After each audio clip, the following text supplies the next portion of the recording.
नमस्कार, स्वागत है आप सभी का। आप देख रहे हैं उत्तराखंड प्राइम। आपके साथ मैं हूं राजीव ढौंडियाल और शुरुआत करते हैं इस बुलेटिन की। उत्तराखंड से लगती हुई भारत चीन सीमा पर इन दिनों हलचल बहुत ज्यादा बढ़ गई है। भारत की तरफ से चीन की हर एक हरकत पर नजर रखी जा रही है। इस बीच में धारचूला से जैसे ही सेना के वाहन गुजरे, लोगों ने उनका नारे लगाकर स्वागत किया, तिरंगा लहराकर उनका स्वागत किया गया है। धारचूला की आप इन तस्वीरों को देख रहे हैं। बताया ये जा रहा है कि भारतीय सेना के जवान लिपुलेख के लिए रवाना हुए थे और इसी बीच में जैसे उनका एक काफिला, उनकी गाड़ियां धारचूला की जगह पर पहुंची, इस हिस्से में पहुंची, तो लोगों ने नारे लगाकर उनका स्वागत किया है। आपको बताते हैं कि धारचूला की बात करें तो नेपाल बॉर्डर और तिब्बत यानी कि चीन बॉर्डर भी चीन बॉर्डर पर ये बिल्कुल बसा हुआ है। और ऐसे में सेना के जो वाहन हैं वो बॉर्डर तक जब रवाना हो रहे थे तो इस बीच में लोगों ने ये नारेबाजी की है। हलचलें भारत चीन सीमा पर बहुत ज्यादा बढ़ी हुई हैं और हमारे ब्यूरो चीफ अजीत सिंह राठी इस खबर पर और ज्यादा जानकारी के साथ जुड़ गए। अजीत, हम देख रहे हैं कि लोगों में भी एक उत्साह है, आर्मी वाले अपना काम करें, लेकिन मैं ये भी आपसे जानना चाहूंगा कि किस तरह की हलचल बॉर्डर पर है, दूसरी तरफ लोगों का कितना सपोर्ट मिल रहा है भारतीय सेना को। राजीव, देखिए, ये जो एरिया है पूरा सीमांत जनपद है पिथौरागढ़। यहाँ से धारचूला से लेकर लिपुलेख, लिम्पियाधुरा, कालापानी तक वो तमाम चीजें जो जिस तरह से तनाव सरहद पर हो रहा है, तो उसी के मद्देनजर यहाँ फोर्स बढ़ाया जा रहा है। तो आपने देखा होगा कि करीब जून माह में एबीपी गंगा ने एक पूरी यात्रा पूरे बॉर्डर पर की थी, तो वहाँ बहुत सारे संवेदनशील पॉइंट हैं और नेपाल आर्मी भी वहाँ बहुत सक्रिय हो गई है। उसने अपने हेलीपैड महाकाली नदी के आसपास बना रखे हैं। तो अब जो नई चीज देखने को मिल रही है, जो ये तनाव बार बार हो रहा है, तो उसकी वजह से भारत सरकार भी अपनी जो फोर्सेज हैं वहां पर उनकी अतिरिक्त तैनाती कर दी है। तो इसी क्रम में यहाँ चूंकि जितने भी कैंट क्षेत्र हैं, तो यहाँ से ये आर्मी मूव कर रही है और ये लिम्पियाधुरा और कालापानी की तरफ इसको आर्मी को भेजा जा रहा है। तो ये जो आप दृश्य हमारे दर्शकों को दिखा रहे हैं, ये धारचूला से मूव करते हुए हैं। तो धारचूला से जब ये महाकाली नदी के किनारे किनारे चल के वो बूंदी और गूंजी होते हुए वो लिम्पियाधुरा और लिपुलेख पहुंचेंगे। क्योंकि टेंशन वही है, तो मिलिट्री का वहाँ भेजा जाना अब शुरू हो गया है। इसी तरह से चमोली में बाराहाती, माणा, पास और उन तमाम स्थानों पर फोर्सेज बढ़ाया जा रहा है ताकि सरहद की हिफाजत और बेहतर ढंग से करें और जो दुश्मन की सेना है उसको थोड़ा मुंह तोड़ जवाब दिया जा सके। जी अजीत, आपका इस तमाम जानकारी के लिए धन्यवाद। तो सेना की मूवमेंट बहुत ज़्यादा बढ़ गई है और इसके पीछे की वजह है चीन की चालाकियाँ कि वो उसकी निगाहें भारतीय सरजमी पर है, भारतीय भूमि पर हैं। वो हमने गलवान घाटी हो, चाहे वो हमने पैंगोंग लेक को देखा हो, चाहे अरुणाचल प्रदेश में हमने देखा हो, तो जहाँ जहाँ से चीन से सीमा लगती है भारत की, चीन की निगाहें थोड़ी टेढ़ी हैं भारत को लेकर, लेकिन मुंहतोड़ जवाब उसको हर जगह मिल रहा है। और यही वजह है कि आप जो चीन से लगती हुई सीमा है और जो उत्तराखंड से लगती है, वहाँ पर ये ज़्यादा मूवमेंट है, खासतौर पर कैंट एरिया से जब वाहन गुजर रहे थे। इस बीच में लोग कुछ इसी अंदाज में स्वागत कर रहे हैं हमारे जवानों का और हौसला अफजाई कर रहे हैं नारों के साथ। वीर जवान। देहरादून से इस वक्त बड़ी खबर मिल रही है। अस्थायी जेल से कैदी फरार हो गया है। अस्थायी जेल बताई जा रही है, वहां से कैदी फरार हो गया है। बताया जा रहा है कि चोरी के मामले में ये कैदी जेल में बंद था और अस्थायी जेल थी। अस्थायी जेल से एक कैदी फरार हो गया। पुलिस सब कैदी की तलाश में जुटी हुई, लेकिन सवाल बहुत सारे। अस्थायी जेल है लेकिन जेल तो है, ऐसे में कैसे कैदी फरार हो गया? पुलिस की चौकसी कहाँ थी? क्या पुलिसकर्मी नहीं वहां पर चेकिंग कर रहे थे या पुलिसकर्मियों की क्या वहां पर निगरानी नहीं थी? कैसे फरार हुआ है, ये अपने आप में सवाल। मुख्य सचिव ओम प्रकाश केदारनाथ धाम में पहुंचे और इस दौरान वो तीर्थ पुरोहितों के साथ मुलाकात आपको बता दें कि उन्होंने की भी है। दरअसल तीर्थ पुरोहित देवस्थानम बोर्ड के खिलाफ धरने पर हैं। नाराजगी है उनके। पुरोहितों की मांग है कि देवस्थानम बोर्ड को रद्द किया जाए। दरअसल देवस्थानम बोर्ड के पास अब सारे अधिकार हैं, यात्रा को शुरू करवाना, बंद करवाने से लेकर सारी व्यवस्थाओं को देखने का। और हाईकोर्ट ने भी इसके पक्ष में, यानी कि राज्य सरकार के पक्ष में, देवस्थानम बोर्ड के पक्ष में फैसला दिया। लेकिन तीर्थ पुरोहितों की नाराजगी वो कम होने का नाम नहीं ले रही। तो ऐसे में मुख्य सचिव ओम प्रकाश को ये जिम्मेदारी कि वो नाराज तीर्थ पुरोहितों को समझाएं। सीधा रुख करते हैं हमारे संवाददाता रोहित डिमरी का। रोहित, मुख्य सचिव का पहुंचना यानी कि इसको लेकर सरकार काफी एक्टिव है कि नाराजगी को किस तरह से दूर किया जाए, तो किस तरह की बातचीत अब तक हुई है तीर्थ पुरोहितों के साथ मुख्य सचिव की?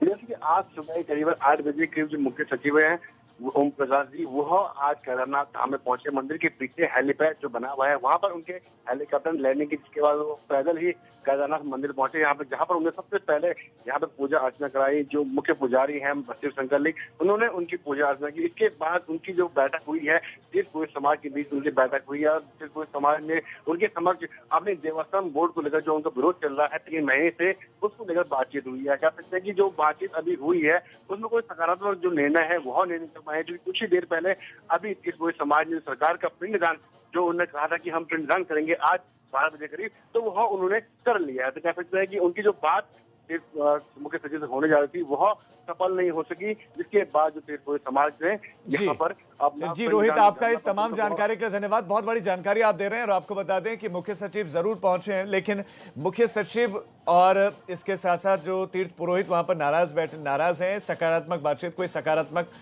खबर मिल नहीं पाई है, नाराजगी बरकरार है और सरकार का पिंडदान किया गया है। नाराज है और नाराजगी स्वरूप ही पिंडदान किया गया है सरकार का, और यही मांग कर रहे हैं कि देवस्थानम बोर्ड को रद्द किया जाए। ये हकूकधारियों उनके हकों के खिलाफ है और परंपराओं के साथ सरकार जो है खिलवाड़ कर रही है, ये तीर्थ पुरोहित कह रहे हैं। और ऐसे में नाराजगी उनकी लगातार जारी है। उनको मनाने के लिए ही पहुंचे थे मुख्य सचिव, लेकिन मुख्य सचिव भी मना नहीं पाए। मुख्य सचिव ने पूजा पाठ जरूर करवाया वहां पर, तीर्थ पुरोहित ने बातचीत भी की, लेकिन अपनी मांगों से पीछे नहीं हटे।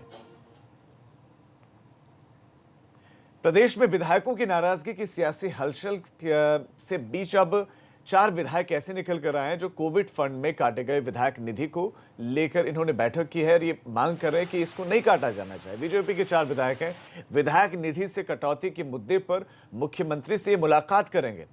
बीजेपी के विधायक हरबंश कपूर, गणेश जोशी, उमेश शर्मा काव और खजान दास ने बैठक कर मुख्यमंत्री से विधायक निधि पर मिलने का फैसला लिया। हालांकि इसमें कुछ ऐसे विधायक भी हैं जिनकी इससे पहले नाराजगी देखने को मिली है और ये तक कह चुके हैं कि हमारे क्षेत्र में तो पिछले कुछ सालों से काम ही नहीं हुआ है। और ऐसे में अब ये 4 विधायक ऐसे हैं जिसमें गणेश जोशी भी शामिल हैं, मसूरी से विधायक हैं, और उनकी मांग ये है कि विधायक निधि में कटौती ना किया जाए, क्योंकि कटौती होगी तो सीधा सीधा विकास पर असर पड़ेगा। सैलरी कटना तो ठीक है, क्योंकि अपना योगदान सुनिश्चित होना चाहिए, हम उसे खराब नहीं मानते। और मैंने तो सबसे पहले लिख के दिया था कि हमारी सैलरी जो है वो करी जाए। लेकिन ये जो विधायक निधि कटने से, अभी 2 करोड़ की विधायक निधि से 1 करोड़ 15 लाख रुपया, 15 लाख रुपये पहले ले लिया और 1 करोड़ रुपये आपने बाद की। और विधानसभाओं में आप कितने बड़े काम कर लें, आप करोड़ रुपये बजट कर लें, आज हर व्यक्ति चाहता है कि मेरी घर की सड़क बन जाए, मेरे घर का पुस्ता बन जाए मेरे पास का। और इस 1 करोड़ 15 लाख से हम कम से कम 70-80 ऐसे लोगों को हम सेटिस्फाई कर सकते थे। आज ग्राम प्रधान हमारे पास आता है, आज बीडीसी हमारे पास आता है, आज हमारे वार्ड के पार्षद हमारे पास आते हैं। अब कोरोना से जुड़ी हुई बड़ी खबर आपको दे दें। काशीपुर में कोरोना के 19 नए पॉजिटिव केसेस मिले। काशीपुर में पूर्व सांसद केसी बाबा कोरोना संक्रमित मिले। ये अपने आप में बड़ी खबर। पूर्व सांसद हैं केसी बाबा, वो कोरोना पॉजिटिव मिले हैं। एंटीजन रैपिड टेस्ट में ये पुष्टि हुई। एंटीजन रैपिड टेस्ट यानी कि टेस्ट करवाने के कुछ ही घंटे में रिपोर्ट आ जाती है, उसमें इनमें कोरोना की पुष्टि हुई। केसी बाबा के परिवार के भी अब सैंपल्स लिए जा रहे हैं। और इधर कोतवाल चंद्रमोहन भी कोरोना पॉजिटिव मिले। पूर्व सांसद कोतवाल कोरोना पॉजिटिव मिले हैं और कुल 19 पॉजिटिव केसेस काशीपुर में आए हैं। बड़ी खबर इस वक्त आपको दे दें, काशीपुर मैदानी क्षेत्र है और यहाँ पर कोरोना पॉजिटिव केसेस लगातार पहले भी मिलते आए और 19 नए पॉजिटिव केसेस, और इसमें पूर्व सांसद केसी बाबा जो कि एंटीजन रैपिड टेस्ट में पॉजिटिव मिले हैं, तो दूसरी तरफ कोतवाल चंद्रमोहन। पौड़ी में एक बार फिर से कोरोना के मामले लगातार बढ़ने लगे हैं और बीते कुछ रोज के भीतर अगर हम बात करें जिले की, तो कोरोना के 85 नए मामले सामने आए। कोरोना का संक्रमण रोकने के लिए शहर में सैनिटाइजेशन का काम किया जा रहा है। साथ ही जिन इलाकों में एक्टिव केसेस मिल रहे हैं वहां पर माइक्रो कंटेनमेंट जोन बनाए जा रहे हैं। 26 तारीख को यहाँ पे डिस्ट्रिक्ट हॉस्पिटल में एडमिट हुई थी और 38 तारीख को इनका डिस्चार्ज हो गया था। और इनका जो रिज़ल्ट था, इनको रिज़ल्ट बाद में आया तो उसमें वे पॉजिटिव पाई गई हैं। ये अपने घर पे थी और इनके घर में 2 कमरों का घर है जहाँ पे 18 इनके रिश्तेदार साथ में थे। तो अभी उन सबको हम तुरंत अभी डोप श्रीकोट जो हमारा DCC है वहाँ पे शिफ्ट कर रहे हैं। बड़ी खबर इस वक्त आपको लक्सर से देते, जहां पर 8 लोगों के खिलाफ मुकदमा दर्ज किया गया। सोशल डिस्टेंसिंग न रखने, मास्क न लगाने पर यह मुकदमा दर्ज हुआ है। भीम आर्मी के प्रदेश अध्यक्ष पर भी मुकदमा दर्ज किया गया।